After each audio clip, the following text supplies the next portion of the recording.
Hello everyone, welcome back to our channel.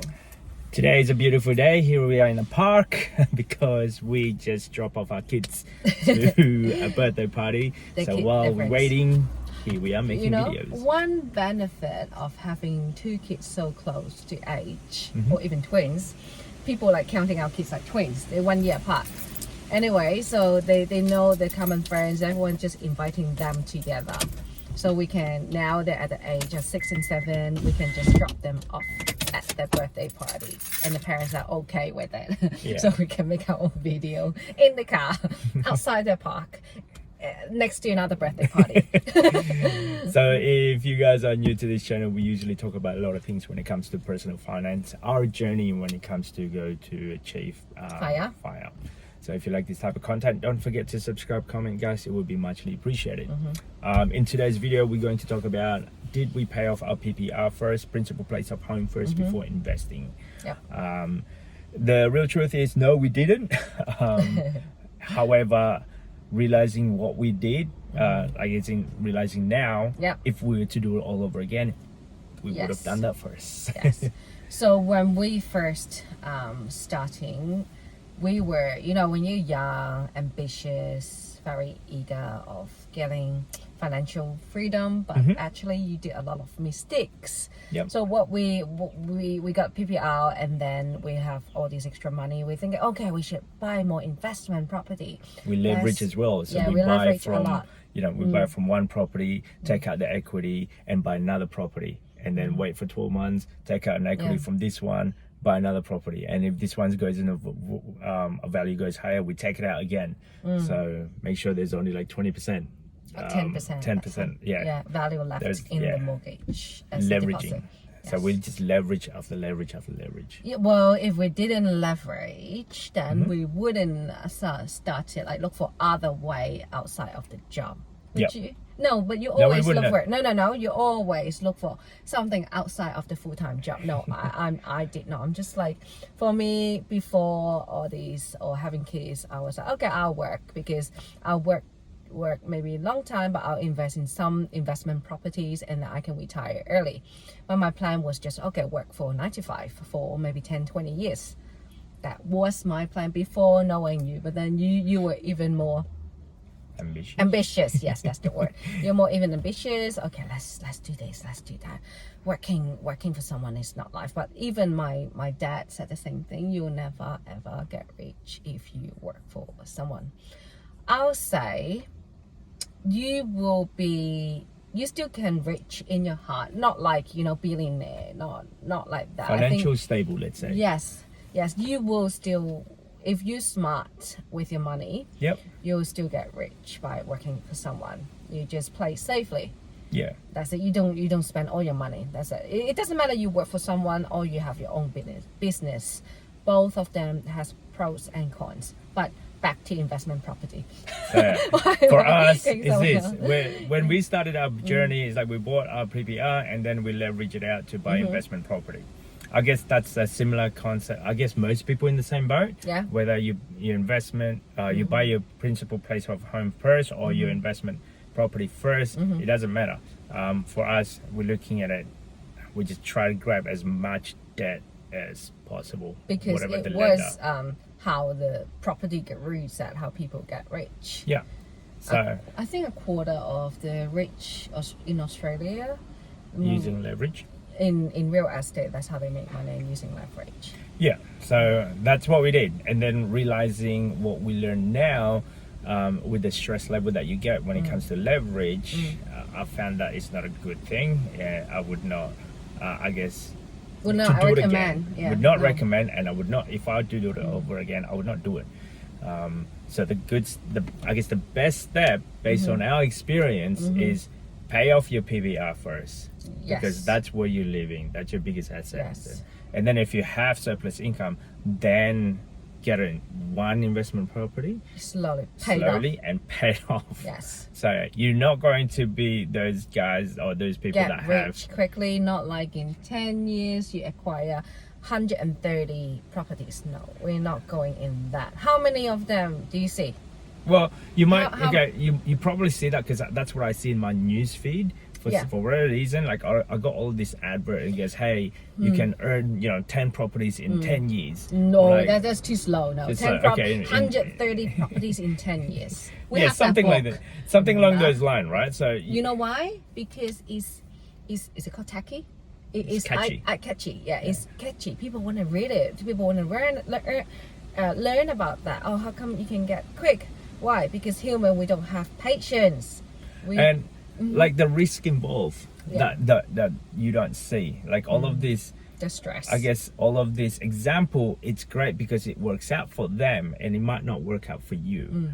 And it didn't work out for us, and we were on financial stress. I was in financial stress, and I feel like I'm working to go backward for every dollar that I earn. We spend. You work for the bank. Yeah, it feels like money goes in, money goes out. Like our money management, it wasn't that good.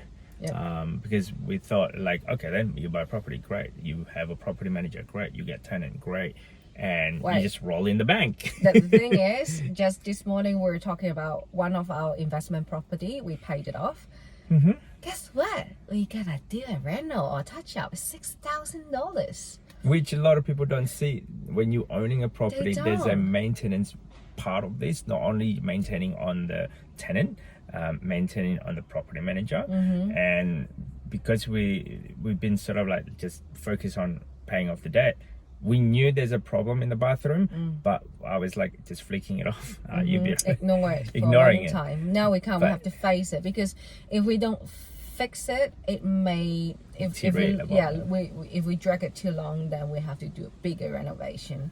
And because it's been a few years, and now having in Australia at the moment, the market, it's a little bit hard to find labor or good staff in a lot of different I guess job out there. Our quote was the repair cost. It costs about $6,000, and it's a 3 months delay. Oh wow.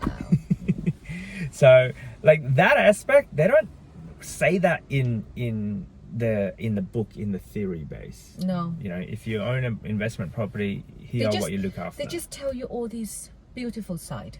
They don't tell you about what happened in the background once you got it. Yeah, the maintenance costs. They always only what see if there's no tenants? Correct. Right. What if the market rent, like during COVID, so many people, they have to drop the rent, and which we did. Well, we stayed. No, we kept it as it is. Yeah. But which what most of our account, like any other properties, did that. Yeah, they did. Yes. You know what I mean? We see that happening. What happened if there's actually a lot of repair, like a big lump sum repair? Are you able to manage to get that hit? For us, a $6,000 hit. If we were still have a mortgage on this property, where we're still doing interest only and 80% loan to value ratio, 6,000 in 1 year, so that's like 120. 6,000 divided 52. Yeah, 120. 115. Calculator. About $120 per week out of you have pocket. To fork out. Yeah. But and for us, we have to pay one hit. In one hit. Yeah. And then what if there's no tenant, which we experienced? We experienced where we didn't have a tenant for about 2 months. During Christmas, January period, where majority of company closed, and people probably not moving in or moving out because they're trying to save up their saving, let's say. Which what we experienced. What if there's a lot of repair? Just imagine you have your PPR to pay. Yep. And then you have, let's assume, just one investment property. Yep. And there's a rental, plus there's no tenant in there. Can you afford it? The risk involved. Just take a minute. Can you afford it? If you afford it, go for it. But you think, no, then don't do it. Just pay off your PPR. That's your shelter. That's what you live in. Yes, it's not generating money now, but maybe in the future you can downsize, you can sell it, buy something cheaper or further, right? Yeah. That's another way you can make money from property. So you don't always need to have an investment property. Like one of our friends, they have the PPR, they haven't paid it off. Example, they have the investment property. During COVID, the tenant asked the price to go down, so they said, nah, I can't do it, and then because they can't afford it, and then they had to sell it. So they make not much money, even it's like 5 years they didn't make much money. So and they said much better. no stress. Don't have to worry. And that's the thing, that just because you wanted the the investment portfolio, let's say, and the FOMO feeling. Sorry, they haven't paid off the PPR. Oh, okay, they gotcha. haven't. They I don't think they have. I think they're still paying mortgage. Yeah, okay. Yes. I think so do you know what I mean? That's the problem. If yes, you can have a PPR. Yes, you can have investment property, and can you afford all these unforeseen scenario, right? If you cannot afford it, please just pay off your PPR first. And don't get jealous, like having you know, we were talking last night with our good friend of ours. You know, at the moment they're renting and they knew that we are actually owning. And we already paid off our PPR. They feel like, I feel like not in the group. The feeling of, because most of the people that we knew, they're either paying off their mortgage, they're not in the rental area. To be honest with you, sometimes when we look at the numbers, it is actually cheaper to rent versus owning. A lot cheaper. Okay, I'll give you a scenario. Okay, so in the area that we're living, on a median price of houses is roughly what? Property, let's say $1 million. Just to give you a rough numbers, So 20% deposit, that's 200,000. And then let's say stamp duty of 40 and 50,000 ballpark figure. Let's say 50 is stamp duty with other expenses. Correct. And you probably need a buffer. I'd say for us to be comfortable, probably another $100,000 just in case, if anything happened. That would be 350 to $400,000 that you kind of need in order for you to buy a house. Versus renting at the moment, your renting is like just let's say $1,000 a week. $1,000 a week. You need 4 weeks bond, which is $4,000. Okay, 6 weeks in advance at worst case scenario, because it's 4 weeks bond plus 2 weeks in advance. So that's $6,000.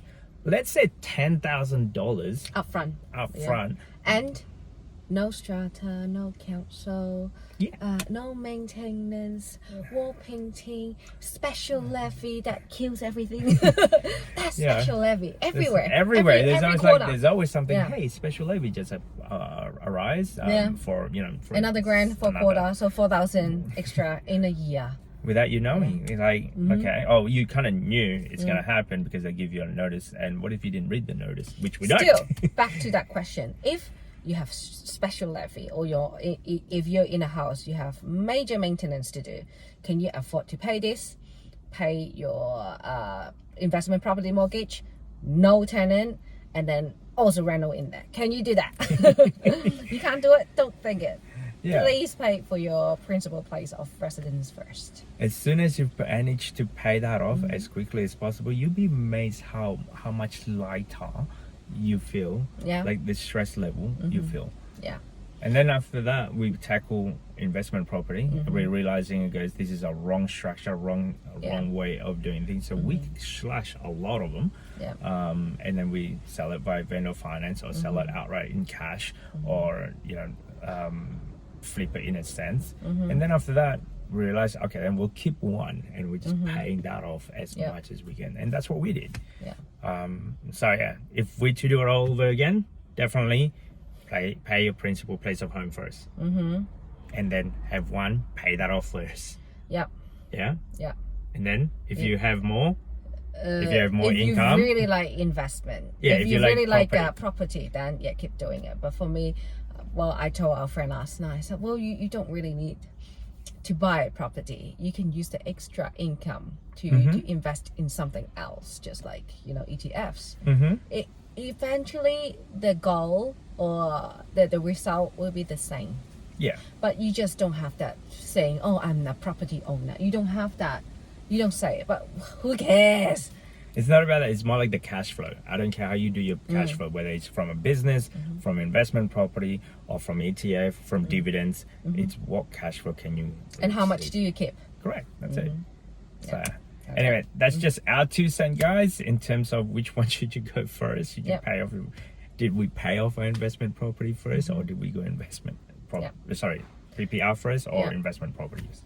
So see you guys next later. time. Bye.